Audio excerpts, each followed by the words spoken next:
Welcome to my channel. My name is Odolena and every week I post new videos on topic related to digital marketing, personal development. Today's topic is a little bit unusual. I wanted to talk a little bit about something called digital well-being or also about dopamine and dopamine detox.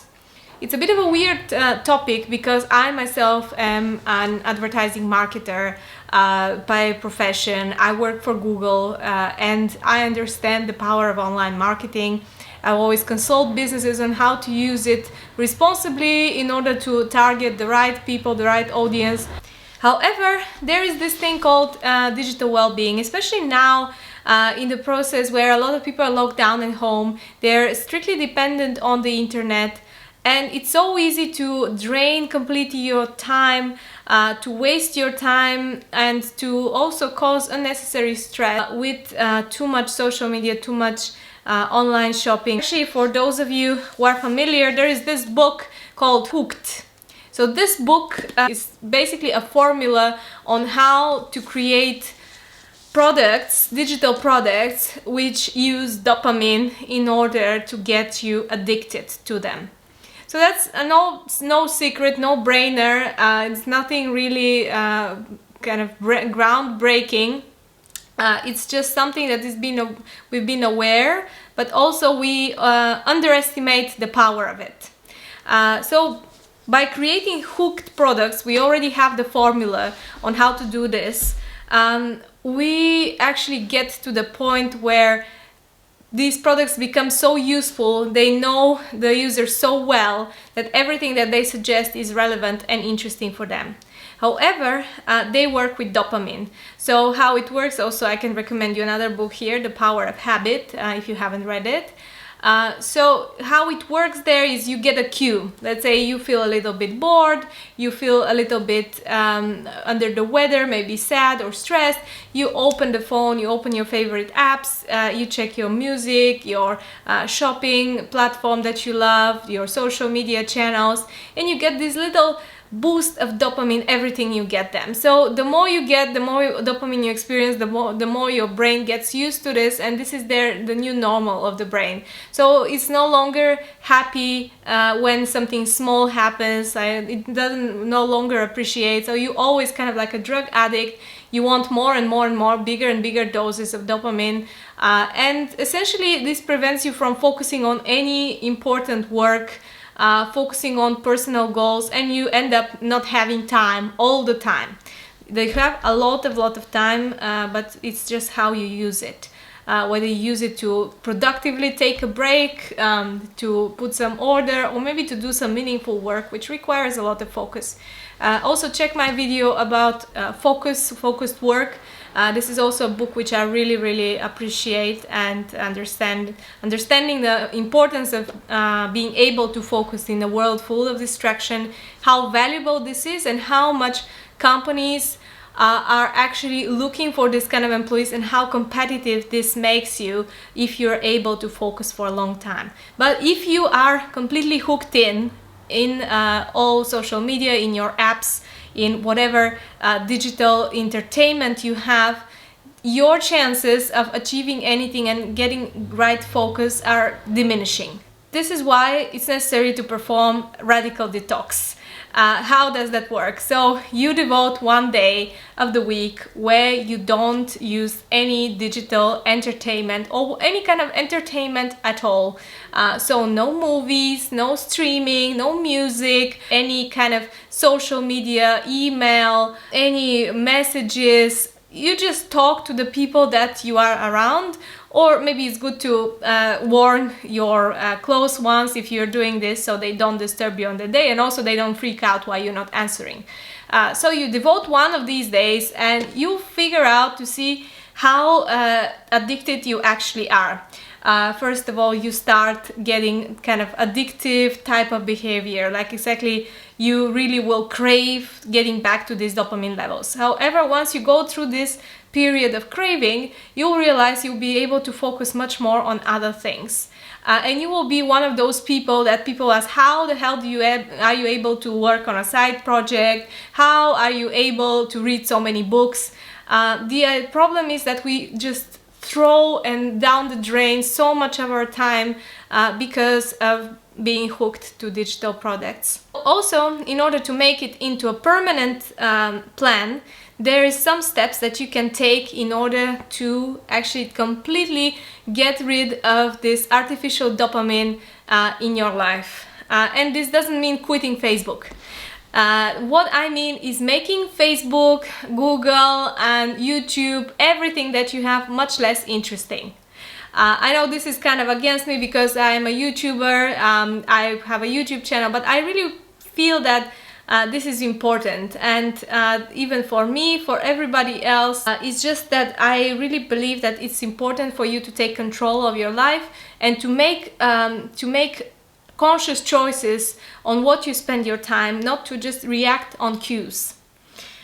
So all these products, all these news feeds and home pages of the main products that you can think of, main digital websites, are designed to learn from your behavior, from things that you've watched, bought, liked, whatever, shared. They are actually recommending you similar ones. The more you see of similar things, the more you click on them, so the system learns and learns and learns, and at the end, like, what you see is so interesting, so enticing, that even a quick look on your page can actually get you to spend hours and hours reading posts and news and or buying products that you not necessarily need right now. So the idea is that you have the levers to control this. However, most of the people are not using it, and I'm going to show you how you can control this on each of your channels. So we'll start by deleting your data from Google, deleting your data from Facebook, LinkedIn, all your social media. Open your Google account and then check privacy and personalization, where you can manage literally what data is collected for you. And in Google there's a lot of detail. So first, get rid of your app and web activity. So here I have done that already. You can easily turn it on, but you can decide not to do it. You can manage the activity here. So you can open and see what kind of actions you have taken. You can also make decisions on whether you want to delete data and for what time period. So you can say keep until I delete manually, keep 18 months, or keep for 3 months and automatically delete. So this is all settings that you can just easily do manually. And the same thing you can do for your location history, your YouTube history, and you can easily toggle on and off all these settings. So here is my YouTube history. I can make the same decisions. I've paused my history. I can just use one easy toggle to turn it on and off. So it's super user friendly, very, very easy to actually do this.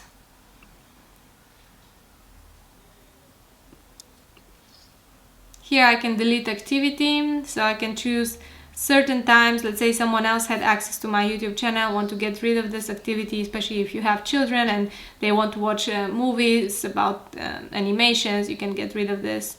Here you can check also your ad personalization. So literally by toggling this on and off, you can decide whether Google uses this information for advertisement or not. And here, if you use it, you can choose not to share with Google partners. So again, super simple and easy.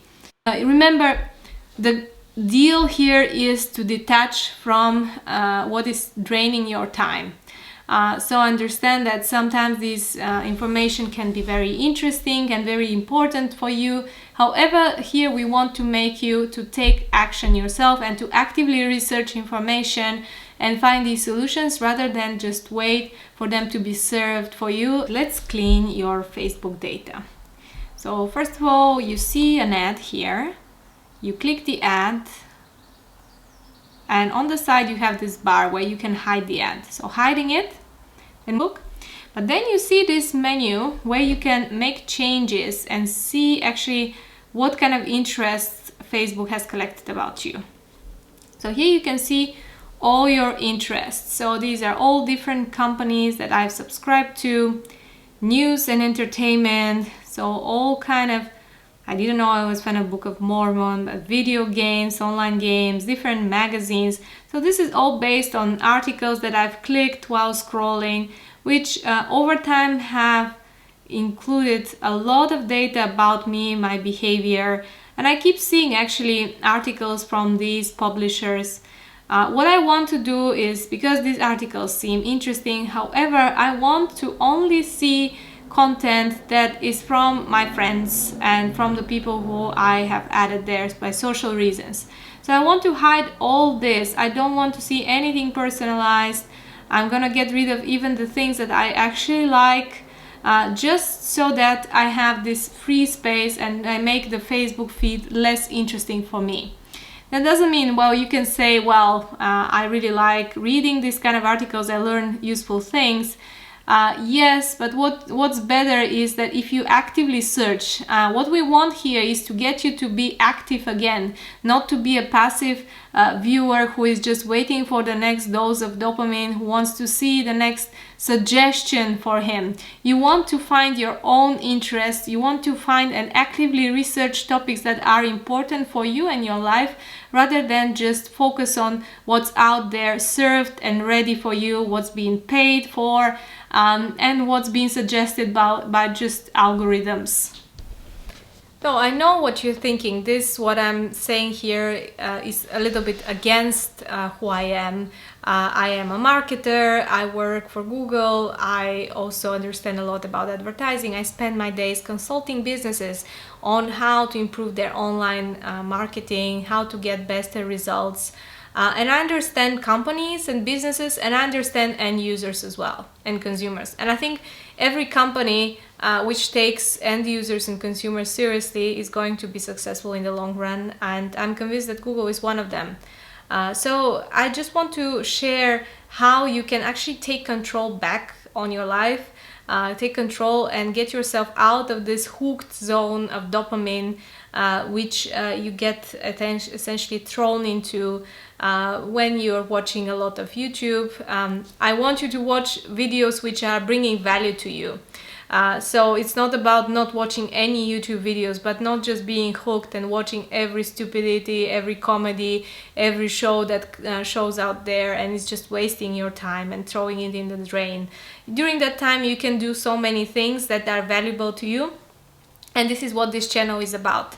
So if you watch this channel, I hope that the videos that are here are actually helping you to get yourself on a better path, to challenge yourself intellectually and mentally, and to become a better person. So this is why I created this video. This is why I wanted to talk about digital well-being and how important it is actually to take back control, and that it is possible, it is in your hands.